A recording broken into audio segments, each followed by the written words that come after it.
Okay guys, welcome back to another Let's Play Legend of Zelda Wind Waker. I know in the last part I screwed up the intro, but yeah, that happens a bunch. So now we're in the Tower of the Gods. I might upload this later than normal because, oh my god, I'm addicted to Persona 4 Golden. Game's fucking awesome. Features in it, well, we'll be getting that later, but right, what you want to do when you get right into this temple is blow up these walls right over here. And if I'm reminded, I don't think yeah, well, actually, damn it, it's been a while since I did this recording, but I don't think I'm supposed to be over here right now, but, yeah, this temple is pretty unmemorable to me, but, it's so linear that it's easy. But these guys will not die from the boomerang. What you want to do is take out your leaf, blow out the fire around them, because that's supposed to be fire.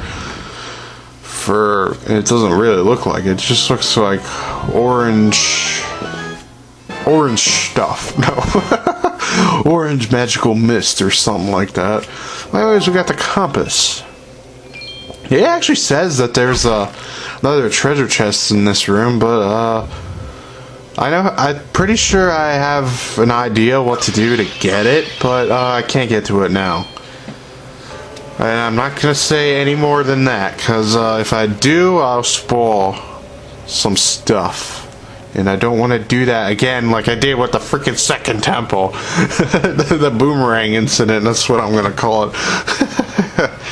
Well, anyways, what you want to do is light up a Deku stick and run all the way down here really quick so that you can light these torches and make that chest appear. But it doesn't matter if the water rises and puts them out again, because the chest won't disappear. At least they're not that dickish to do that, so... But to do that, we get a joy pendant, and over here, we're not actually supposed to be over here. I was trying to say that before, but I couldn't really remember. But we need to get a key first. And now I have to wait for the water to rise, and, yeah, that's basically the gimmick with the first part of this temple, is that the water rises, lowers, and they have a couple puzzles dealing with that. Well, I wouldn't I guess that you could consider this like some sort of water temple, but not completely. But, and definitely basically the same concept of the Ocarina of Time water temple, except you're not doing making the water rise yourself. And so, yeah, my luck there, it's just freaking, as soon as I jump out, the damn water rises just to fuck me up. Well, just to fuck with me. Oh yeah, with my editing, I'm gonna tell you right now, my editing, I'm not gonna edit anything out of the temples, even if I do like little screw ups, but I'm not planning to edit anything out, because to show you my experience and to show you what not to do. And I think all the monster items actually don't sink in the water. Actually, all the items don't sink in the water when the water rises, so should be fine with that. It's not like Ocarina of Time where the water is so clear you can see through it. This is actually, you can't actually see below the water. I actually like that sort of art style, to be honest. Like the cell shading and everything. I actually really like this game. I'm really looking forward to hearing the launch date for the remake, which like I said before, I'm really looking forward to it, because I heard they're gonna actually add some features, like they're not gonna make the dungeons linear, and they're going to well, they're not gonna make the game linear. Well, I heard they're experimenting on that, but it's not, I don't think it's actually confirmed. Well, it's not, because the game's still being worked on. But I heard they're gonna do something where you can go to whatever dungeon you want, so the game wouldn't be so linear, and so you won't be going to like going from point A to point B, or That's just an example, but that'd be pretty interesting. I totally love that concept. Like, Ocarina of Time sort of did that. It sort of did that, but they really wanted you to go on a set path in Ocarina of Time. But you could go to some other temples before the Forest Temple, but not that much because you need the item from the Forest Temple to proceed anymore. But yeah, it's a nice little feature to have. But in this room, the little puzzle here is the water gimmick. Like I just said, is you got to place this small box onto this switch and make it stay there even when it floats. So don't run into it when you're swimming, because you fuck it up and it'll go and drift off a little bit where it'll be off the switch. But when the water lowers, it should hit the switch and a little rainbow type road thing will appear. But the objective here is to get one of these pillars. And you gotta be really careful, because if these fall in the water, it's not any good news for you. Best you can probably do is just walk it. It's been a long time since I dropped this in the water, so I don't remember offhand, but I'm pretty sure you get stuck. You have to leave the room and come right back in, which can get really a pain in the ass. Either that, or the screen fades to black and you lose like some type of health, like a certain amount of health. I'm pretty sure it's that. Either that or it's something later in Temple that does that. Because it's been a while since I ever fucked up that badly. I don't plan on fucking up too, so no, I'm not gonna do that. This is actually a unique temple. We actually need to. I know I'm mentioned this a little late, but this is actually a unique temple where you actually need the boat to travel to certain areas, because if you swim you'll actually drown. Like I told you, that little circle meter, I think it's above the rubies, will appear, and you'll see this like inner air thing, and once that goes down you actually end up drowning and you lose a heart and everything. But this temple is really unique where you have to use the boat to travel through the first half of the temple anyways, because the next area that we're actually trying to get to right now, you won't be really, well, you won't see water, you'll just see like pitfalls. And this is probably one of the most annoying water puzzles in this temple, I tell you, because you gotta push these blocks so that you can actually get like an accurate leap. So what you're supposed to do is go all the way and light those torches all the way, but the torches are on the other side, torches that are lit on the opposite side. And if you drop one of those damn torches in the water, you're fucked, because you cannot bring that thing back up. They don't float on the surface, they stay down, as you saw in the fire temple, that even though they didn't freaking combust, and when I threw that one in the lava, if you remember that. But generally what I like to do is near the end, like near those unlit torches, they put like, I don't know, like 2 boxes near each other so I won't end up fucking up the jump, because it can get really annoying trying to position where to jump. So you want to keep that in mind. Like right here, right now, I'm pretty much fucked because I went way too early. I really need to stop that habit of mashing the button when I get angry. Yes, that was me getting angry. You'll never really see that further. And then right when I'm about to push that stupid ass block, the water rises. What freaking luck do I have? That can get really annoying. At least they put 4.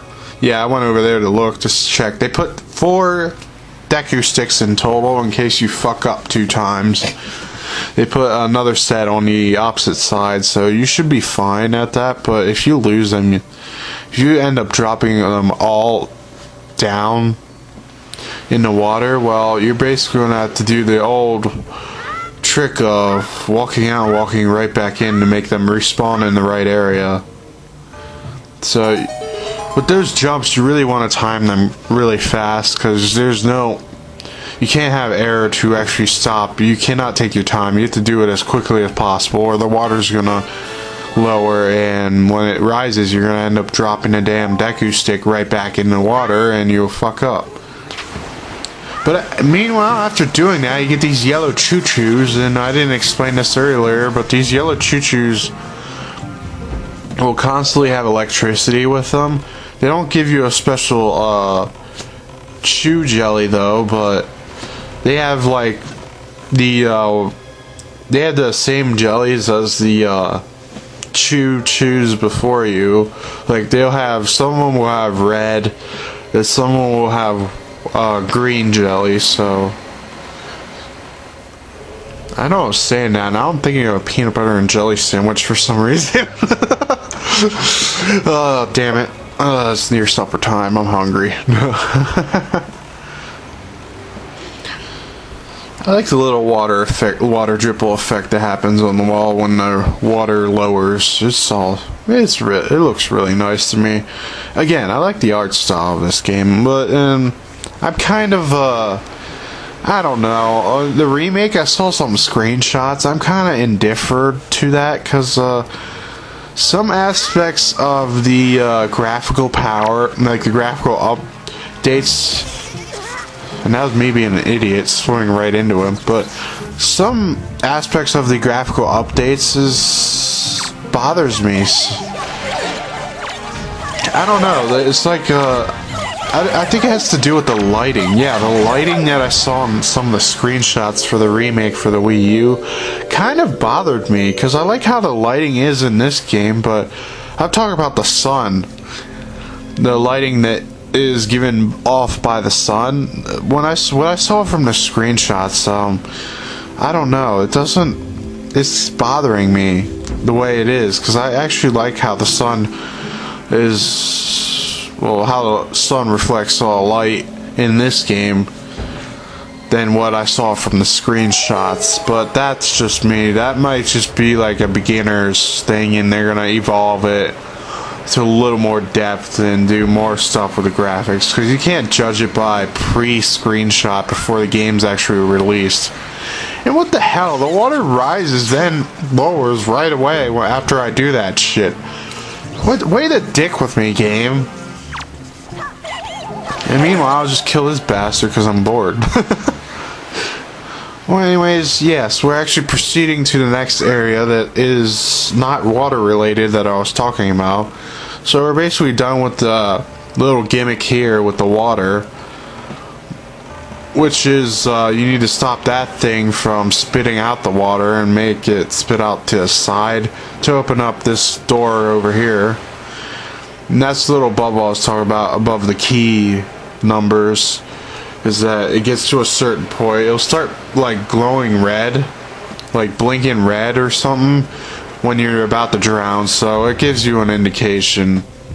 It's like, oh, and that statue in the middle is really fucking annoying, because sometimes I'm like, you're supposed to hug the wall so it won't see you, but sometimes I'm hugging the wall and it still sees me. I don't know how it does that shit. It's really annoying. I know originally you're supposed to wait for it to look the other way, then run as quickly as possible, but that never seemed to work for me, so I end up doing, hey, give me back my rubies, you son of a bitch! I need them! I hate fucking rats. I hate those damn rats. They're your worst enemies. Your worst freaking enemies, because you need those rubies. I can't stress enough. I said that throughout this entire LP, and I said it exactly like I have now. But when a rat does that, when you need rubies to progress the game, and steals them, it gets really fucking annoying. Get away from me! Damn it. I don't want them stealing my rubies, because I need them. They're crawling on the wall, those little bastards. Luckily, I actually judged my jump right. I actually saw something up there, but it was nothing. It's just a random platform floating that doesn't have a treasure chest. Why the hell is it even there? Eh, whatever. And now to progress the area. So you want to do is go through this glowing door that's so obvious to go through, because it's your only way to go through too, so might as well go through it. Well, anyways, we'll be proceeding through this temple and seeing what lies beyond that glowing door in the next part. See you guys until then.